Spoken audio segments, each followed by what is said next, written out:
एक लड़के को 495, ठीक है, को 36 से गुना करने का निर्णय लिया। मतलब एक लड़के ने 495 को 36 से गुना करने का निर्णय लिया, लेकिन प्रश्न में से एक अंक को गलत तरीके से पढ़ने पर उसे अपने उत्तर के रूप में 16740 प्राप्त हुआ, मतलब एक परिणाम। तो उसने गलती से कौन सा अंक पढ़ा? देखिए ये प्रश्न बहुत अच्छा है कि एक लड़के को इतने से गुना, मतलब 495 को गुना करना था किसने? 36 से। इतना को इतने से गुना करने का निर्णय लिया, लेकिन प्रश्न में से एक अंक को गलत तरीके से पढ़ने पर उसे अपने उत्तर के रूप में इतना प्राप्त हुआ, लेकिन वो मतलब इतना ही उसको गुना करना था, मतलब इस संख्या को इस संख्या से गुना करना था, ठीक है। तो गुना करके देख लेते हैं। 495 गुना, अगर इसको हम ब्रेक करके करें तो कितना हो जाएगा? 0, 15, हाथ में 1, और ये हो जाएगा 27, 28, हाथ में फिर से 2, फिर ये 12, 13, 14 प्लस 6, तो कितना होगा? प्लस 6 नहीं होगा, फिर इसको 6 से गुना करिए तो 30, हाथ में 3, 6 5 30 होगा, हाथ में 3, 9 6 कितना होगा? 9 6 54 होगा, तो 7, हाथ में बचेगा इस बार 5, फिर 4 से दे दीजिए तो 24, तो यहाँ बचेगा 29, जोड़िए तो 0 7 5 12 और 18, फिर 18, 4 2 6, 1 7 और 1, मतलब इतना आपका बोल रहा है कि इसको जब इतना से गुना करना था तो इतना आना चाहिए था, लेकिन अकॉर्डिंग टू द क्वेश्चन जवाब उसका कितना आया है?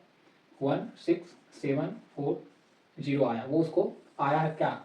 जब वो इसमें से कोई अंक गलत पढ़ लिया है, और आपके ऑप्शन आपको यहाँ दिए गए हैं, option A, option B, option C, option D, 9 8 2 7, बताइए। तो इसमें से ये जो आपके ऑप्शन है बोल रहा है कि ये संख्या को इससे गुना करना था तो उसका सही जवाब ये आता, लेकिन उसमें से ये कुछ गलती किया है जिससे उसका जवाब ये आ गया। तो क्या गलती किया है कि जवाब आया? तो देखिए ये पहचानने के बहुत अच्छा तरीका है, समझ में नहीं आएगा कि ये कैसे आएगा। तो देखिए इसी में से कुछ गलती किया है, वही अंक तो यहाँ दिया गया है, तो इसमें से देखिए, इसमें से 7 है, किसी में नहीं, 2 है नहीं, 8 है नहीं, 9 है। इसका मतलब वो लड़का कौन सा संख्या को गलत पढ़ा है? 9 को पढ़ा है। किसको पढ़ा है? 9 वाला संख्या को वो गलत पढ़ लिया है, गलत पढ़ के फिर गुना कर दिया है, फिर उसका आंसर क्या आ गया? ये आया, लेकिन उसका वास्तविक आंसर ये आना चाहिए था, है ना। तो गलत किसको पढ़ा होगा? 9 को पढ़ा होगा, तो आपका आंसर यहीं से हो जाएगा क्या? ऑप्शन ए, ठीक है। ये प्रश्न को बहुत ईजी था, सिर्फ मैंने आपको सॉल्व करके इसलिए दिखा दिया कि सॉल्व करके ये आता, लेकिन वो लड़का कुछ गलत किया इसको पढ़ने में से जब ये आ गया। तो ऑप्शन में बहुत ईजी था छांटने में कि इसमें 4 9 5 3 6 ही हमारा अंक है, तो ऑप्शन में सिर्फ एक 9 मिल रहा है, तो इसका मतलब वो लड़का 9 को पढ़ने में गलती किया होगा, ठीक है। प्रश्न को समझिए, बहुत ईजी था, लेकिन पहली बार जब आप बनाओगे तो आपको लगेगा गुना करो, फिर इसको गुना करो, फिर इसमें कुछ अंतर करो, ऐसा कुछ नहीं करना है। ऑप्शन बाय ऑप्शन जाओगे तो आपको मिल जाएगा आंसर। मान लीजिए कि a बराबर 1, b बराबर 2, इसी डॉट डॉट करके z बराबर 26 है, मतलब अल्फाबेट का न्यूमेरिकल वैल्यू दिया हुआ है। तो निम्नलिखित समीकरण का मान ज्ञात कीजिए।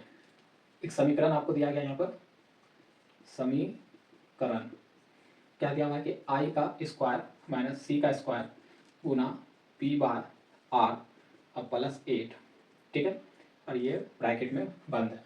इसी का आपको वैल्यू निकालना है। तो देखिए इससे पता चल रहा है कि ABCD अल्फाबेट है, उसका न्यूमेरिकल वैल्यू उस तरह से सजाया हुआ है। तो i अगर इसमें देखेंगे तो i किस पे आता है? 9 पे आता है, 9 का स्क्वायर। c किस पे आता है? 3 का स्क्वायर गुना p कितना पता है? 16, r कितना पता है? 18 प्लस 8।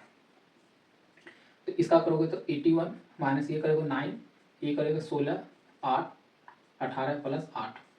पहले ब्रैकेट के अंदर तो काम करेंगे बोर्ड मास के अनुसार, तो 9 से ये जाएगा 2 बार में, 2 से ये जाएगा 8 बार में, तो इतना प्लस इतना हो सकता है काम। फिर माइनस 8 से प्लस 8 काट देंगे तो हमारा कितना आंसर बचेगा? 81 आपका आंसर हो जाएगा। बहुत छोटा सा प्रश्न था, ठीक है। देखिए NTPC में पूछा गया, तो लेवल चलिए उस तरह से मैं ले रहा हूँ कि NTPC और ग्रुप डी। तो मैं क्वेश्चन कुछ क्या कर रहा हूँ कि NTPC का जो फर्स्ट स्टेज में पूछा गया वो क्वेश्चन मैं आपको करवा रहा हूँ यहाँ पर। अब हमारा अगला प्रश्न है 1/1 गुना में 4 प्लस 1/4 गुना में 7 प्लस 1/7 गुना में 10 plus dot dot dot plus 1/47 गुना में 50। ठीक है, इसी का आपको वैल्यू निकालना है, इसी का आपको मान निकालना है। इतना का प्रश्न आपको दिख रहा होगा। तो देखिए इसको क्वेश्चन करने का क्या है तरीका। देखिए इस दोनों को अगर घटाए तो 3 आना चाहिए, इसमें भी 3 का अंतर है, इसमें भी 3 का अंतर है, इसमें भी 3 का अंतर है ना। तो हम इसको इस तरह से लिख सकते हैं 1 - 1/4। तो एलसीएम लेंगे तो 4 में 1 घटेगा, 4 में मतलब इसको ब्रेक करना है, तो 4 में 1 घटेगा तो 3/4 बचेगा। कितना बचेगा? 3/4 बचेगा। लेकिन ये 3 एक्स्ट्रा आ रहा है, तो इसको बैलेंस करने के लिए हम क्या कर सकते हैं? 1/3 से गुना कर सकते हैं। तो ये 3 को 3 काट देगा तो कितना बचेगा? 1/4 बचेगा, कुछ ऐसा। तो इसको इस आधार पे लाने के लिए इसको तो हम तोड़ेंगे अंदर, लेकिन 1/3 बाहर एक कॉमन ले लेते हैं हम, मतलब 1/3 अपने मन से लेते हैं। तो कुछ नहीं होगा, क्योंकि यहाँ पर जब इसको सॉल्व करने के बाद आएगा तो हमारा बैलेंस हो जाएगा। क्योंकि देखिए 1/3 अगर हम अपने मन से लिए, इसको हम इस तरह से तोड़ रहे हैं 1/1 गुना 4 को, तो 4 - 1/4, तो 1/3 गुना 3/4, ये कटा तो हमारा क्या बना? 1/4। अब 1/4 को तो हम ऐसे लिख ही सकते हैं 1 गुना 4, तो हमारा यही चीज़ मिल गया। तो इसको ब्रेक करने के लिए हम क्या किया? घटा के देख लिया कि इस दोनों के बीच में अंतर कितना था? 3 का अंतर था। तो इसका मतलब ऊपर 3 बचेगा, तो नीचे हम बैलेंस करने के लिए क्या किया? अपने मन से 3 ले लिए। ठीक है, तो सब में 3 आएगा। तो ये इस तरह से लिख सकते हैं। इसको अगर इसको खोलेंगे ये वाला सेकेंड वाला को, तो ये भी 1/4 - 1/7 बचेगा। एलसीएम लेंगे तो वही होगा। ठीक है, इसको भी खोलेंगे तो 1/7 - 1/10 plus dot dot dot plus 1/47 - 1/50 बचेगा ना।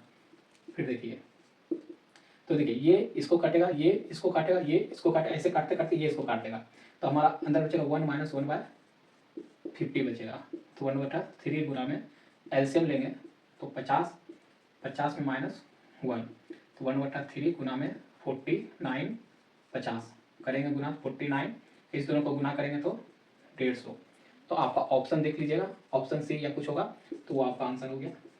ठीक है, इस तरह का क्वेश्चन का अप्रोच है सॉल्व करने में।